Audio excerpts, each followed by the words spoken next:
GHMC వద్ద high tension వాతావరణం నెలకొంది. బల్దియా కార్యాలయం ముందు బీజేపీ ఆందోళనకు దిగింది.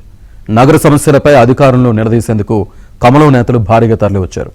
ఈ క్రమంలో జీహెచ్ఎంసీ ఆఫీసు వద్ద భారీగా పోలీసులు మోహరించారు. వీధి దీపాలు, రోడ్ల సమస్యలతో పాటు డివిజన్లోని సమస్యలు పరిష్కరించాలంటూ బీజేపీ నిరసనకు దిగింది. దీంతో అక్కడ ఉద్రిక్తత చోటు చేసుకుంది.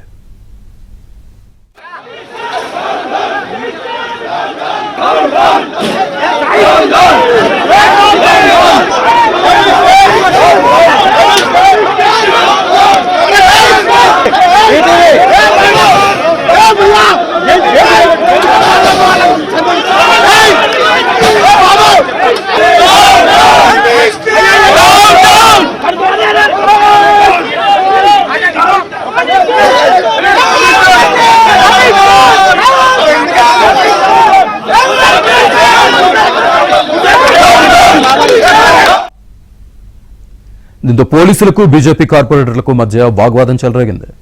రామ్నగర్ కార్పొరేటర్లు గోడలు దూకి లోపలికి వెళ్లేందుకు యత్నించారు. వారిని పోలీసులు అడ్డుకున్నారు. ఈ క్రమంలో పోలీసులకు బీజేపీ నేతలకు మధ్య తోపులాట జరిగింది. జీహెచ్ఎంసీ కమిషనర్ను కలిసేందుకు వచ్చిన బీజేపీ కార్పొరేటర్లను పోలీసులు అడ్డుకున్నారు. దీంతో జీహెచ్ఎంసీ ఆఫీస్ గేటు ముందు కూర్చొని బీజేపీ నేతలు ఆందోళనకు దిగారు.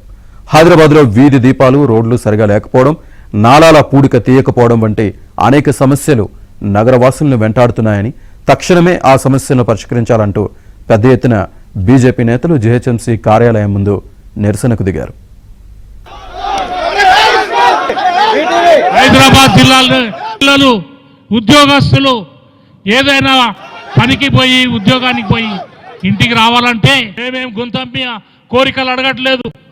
వీధి లైట్లు ఏర్పాటు చేయండి. వీధి లైట్లకు అక్కడ స్టాగ్నేషన్ ఆఫ్ వాటర్ కూడా ఉంది. ప్రజలకు ఇబ్బంది చేస్తున్నామని చెప్పే గొప్పలు చెప్పేటటువంటి ప్రభుత్వము, ముఖ్యమంత్రి గారు, మంత్రులు ఈ హైదరాబాద్